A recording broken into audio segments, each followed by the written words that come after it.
Mutual fund निवेश बाजार जोखिमों के अधीन है। योजना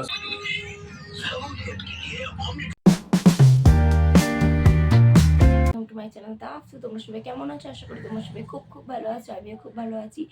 তো আজকে সকালটা শুরু হয়ে গেছে, আমি উঠেছি সকাল 9টায়। কালকে রাতে সারা রাত জেগে তোমাদেরকে বলবো কেন জেগে। আমার হাজব্যান্ড আর কি রাত্রেবেলা 4টের সময় বাইরে চলে গেছিলো দরকারের কারণে, তো সবই তোমাদেরকে বলবো। তো দেখো এই যে আমার আপাতত ঘরের অবস্থা। চলো তোমাদের সাথে কথা বলতে বলতে ঘরটা পটাপট করে আমি গুছিয়ে নিই। অনেকদিন ধরে ইচ্ছে ছিল যে সারাদিনের রুটিনটা তোমাদের সাথে শেয়ার করবো, অন্তত সারাদিন না পারলে একটা গোটা বেলা তো শেয়ার করবোই। কিন্তু সত্যি বলতে আমার কাছে ফোন ধরে দেওয়ার মতো কেউ ছিল না, এমনকি আমার কাছে নিজের স্ট্যান্ডও ছিল না। বাট তোমরা হয়তো অনেকেই দেখেছো যে আমার বর আমাকে অ্যানিভার্সারির দিন একটা নতুন রিং লাইট গিফট করেছে, তো সেই স্ট্যান্ডের দিয়ে আর কি আমার এই প্রথম ভিডিওটা। তো সেই দিনকে আমি অনেকবারই আমার ফোনের দিকে ঘুরে ঘুরে ঘুরে ঘুরে দেখছিলাম যে আমার ক্যামেরাটা ঠিক আছে কিনা, স্ট্যান্ডটা ঠিক আছে কিনা। কারণ কি বলো তো, একদিন তো হাতে ধরে ভিডিও করেছি, সেই জন্য ওইটা একটা আলাদা ছিল। আর এইখানে যখন আমি স্ট্যান্ডে রেখে করছি তখন সেই জিনিসটা কিন্তু একটু আলাদা। তো আমার একটু শারীরিক অসুস্থতার জন্য ঘুম থেকে উঠে আমি প্রেফার করি নিজের চান করাটা। চান করে নিয়ে আমি একদম চলে আসি আমার এই ঘরটা পরিষ্কার করার জন্য। আর তোমরা এখন অনেকেই ভাবছো যে এই গরমেও কম্বল। হ্যাঁ গো, আমাদের এখানে সত্যি কথা বলতে গরমেও কিন্তু কম্বল লাগে। আর এই দুটো খেলনা, অর্থাৎ মামুর এই ভাই আর মামুর এই পাখি, এই দুটো কিন্তু মামুর খাটেই থাকে। সত্যি কথা বলতে পাখিটা কিন্তু কিছুদিন আগেই এসছে, কিন্তু এই যে ভাইটা, এটা কিন্তু মামুর অনেক আগে থেকেই আছে।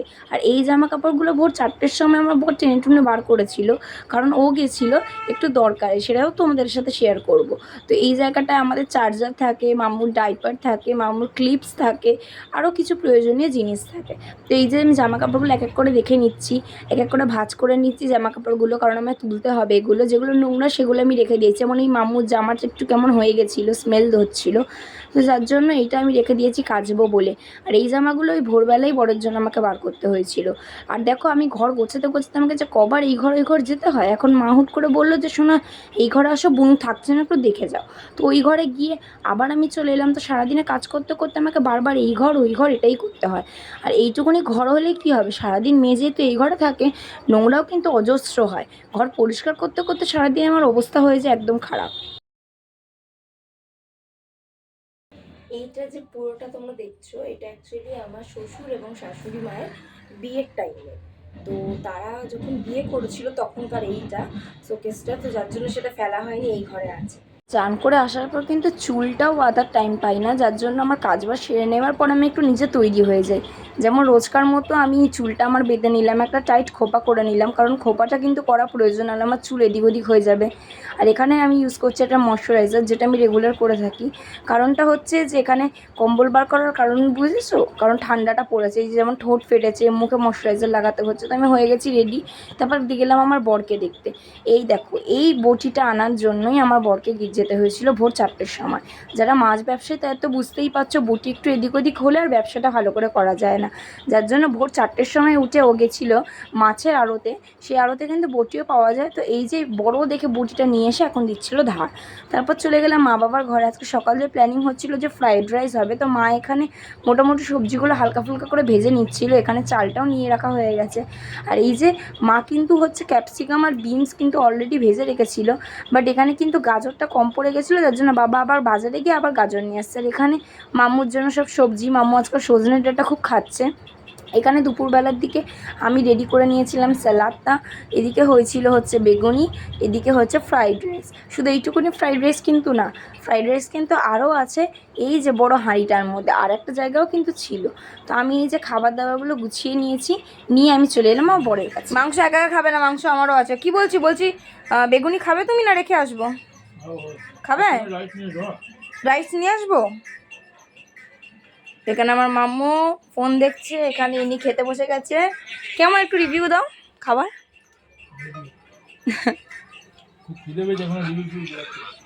খিদে পেয়েছে, রিভিউ দিতে পারছে না। মাংসর কালারটা এবার আমি আমার ভাত মানে রাইসে না, আমিও এবার খেতে বসবো। খিদে কিন্তু আমার খুবই পেয়েছিল, কারণ সকালবেলা সেদিনকে ঠিক একটা টিফিন আমার হয়নি। তো যার জন্য আমিও সঙ্গে সঙ্গে আমার খাবারটা বেড়ে নিচ্ছিলাম এখানে, আর ওইদিকে আমার বর খাচ্ছিল। মায়ের হাতের রান্না এত দুর্দান্ত যে আমার যে কটা ফ্রেন্ডই মায়ের হাতে একবার খাবার খেয়েছে তারাই বারবার এখন অবধি প্রশংসা করে যে সত্যি তো শাশুড়ি মায়ের হাতের রান্না কিন্তু দুর্দান্ত। এখানে আমরা খেতে লেগে গেছিলাম, আর আমার স্বামী তো একদম নিজের মনের আনন্দে খাচ্ছিল। সে একদম দরকার নেই দেখার এদিক ওদিক, সে নিজের মতো একদম ফোন দেখতে দেখতে মজায় মজায় বেশ খাচ্ছে। এখানে আমি আমার ফার্স্ট বাইটটা নিয়ে নিলাম। তো আমার রিয়াকশান দেখে বুঝতেই পারছো দুর্দান্ত হয়েছিল মায়ের হাতের খাবারটা। মায়ের রান্না সত্যি খুব ভালো হয়। আর এখানে কিন্তু আমরা নিয়ে নিয়েছিলাম বেগুনি। বেগুনিটা আমি খাই না, আসলে বেগুনিতে আমার একটু অ্যালার্জি আছে, আমার গলা ছোটোবেলা থেকেই চুলকায় বেগুন খেলে। বাট এখানে আমি ওই দিনকে আমি আর নিজেকে আটকে ধরে রাখতে না পেরে আমি একদম বেগুনি খেয়ে নিয়েছিলাম। একটুখানি খাওয়ার পরেই রিগ্রেট করছিলাম যে কেন খেলাম, কারণ গলা ভীষণ চুলকাচ্ছিল। না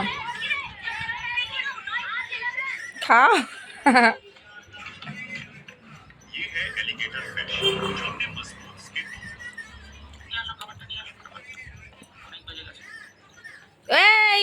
মায়ের হাতের এই দুর্দান্ত খাবারের সাথে কিন্তু অন্য কিছুর তুলনা হয় না। তো এই টেস্টি খাবারের সাথে আমরা আমাদের দুপুরের লাঞ্চটা কমপ্লিট করে নিলাম। আমি ঘুম থেকে উঠেছি হচ্ছে 6টা নাগাদ, এখন বাজে 7টা, একদম 7টাই, 7টা মানে 7টাই, দেখো 7টা 2 বাজে। আর আমাকে মাম্মুকে খাইয়ে দিলাম, ঘুম থেকে উঠে খাইয়ে দিয়েছি ওকে, যাতে ও কিছুক্ষণ প্যানটা না করে। আর ইনি এখন বলেছেন যে আমাকে 7টায় ডাকতে, তো একদম 7টা বেজে গেছে। আমি একদম চা নিয়েও চলে এসেছি, চায়ের সাথেই ডাকবো ওনাকে। অ্যাকচুয়ালি আমি চায়ের সাথেই ডাকি, সকালে হোক আর সন্ধ্যেবেলা, মানে চা নিয়ে ডাকলে কি উঠে তাহলে চাটা খেয়ে নেয়। তো এখন ডাকি।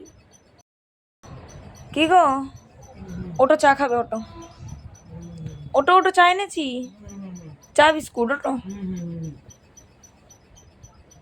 তো আমি ডাকি এখন, যে চা নিয়ে বসে আছি। এই বিস্কুটগুলো আমার খুব ভালো লাগে, কি জানি কেন খুব টেস্টি লাগে এই বিস্কুটগুলো। তো ইনি তো উঠছেন না, ডেকে ডেকে হয়রান, উঠছে না, বাদ দাও, আমার কি। চা বিস্কুট তো মিস করা যাবে না, আমি খাই, ও যখন উঠবে দেখা যাবে।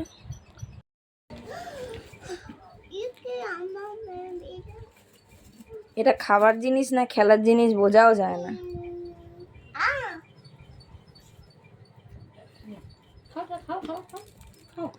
এই যে মা মুড়ি খাচ্ছে বুনুকে শেয়ার করে, বুনু মুড়ি নষ্ট করছে। এই যে এই যে এই যে এ দেখো এ দেখো এ দেখো। বলো তোমার নাম কি? জানা। জানা তোমার নাম? আর মাম্মু কার নাম? আমি তো আমার ভালোবাসি। আমিও তোমাকে ভালোবাসি। শোন না মা বলো, ওই বলো মা শোন না মামা।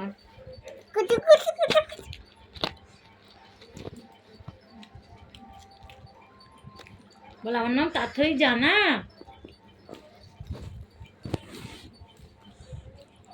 আমার কিন্তু মিনি ব্লগ তোমাদের সাথে অনেকগুলোই শেয়ার করা হয়ে গেছে এর মধ্যে, বাট ব্লগ কিন্তু তোমাদের সাথে একটাও শেয়ার করা হয়নি কিছু পার্সোনাল রিজনের জন্য।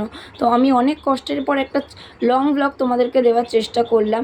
এই ব্লগটা খুব অর্ডিনারি, খুব সিম্পল ছিল, বাট আশা করি যে এই ব্লগটা তোমাদের ভালো লেগেছে, আমার প্রচেষ্টা তোমাদের ভালো লেগেছে। এখানে আমি আর আমার মাম্মু আঁকতে বসেছি, এই দেখো আমার মাম্মু আঁকছে। মধ্যে ঢুকতে আমার মাম্মু খুব ভালোবাসে, তো এখানে আমি আর আমার মাম্মু মিলে আঁকছি। আঁকছো মাম্মু? পিনছিল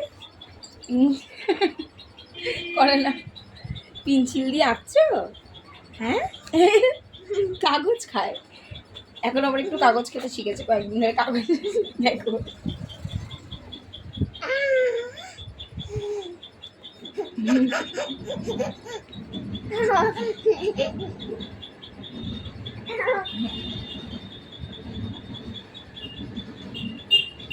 এই মুখে ঢুকিয়ে দিয়েছে, বার করো বার করো। তো গাইস আমি ভিডিওটা এখানেই এন্ড করছি। আশা করি তোমাদের সবার এই ভিডিওটা ভালো লেগেছে। যদি ভালো লেগে থাকে অবশ্যই like comment share and subscribe করে দিও। আর তোমরা অনেকেই আছো যারা আমার ভিডিও দেখো বাট সাবস্ক্রাইব করো না, তো অবশ্যই সাবস্ক্রাইব করে দিও। বাই গাইস, মামু বাই বলে দাও। বাই।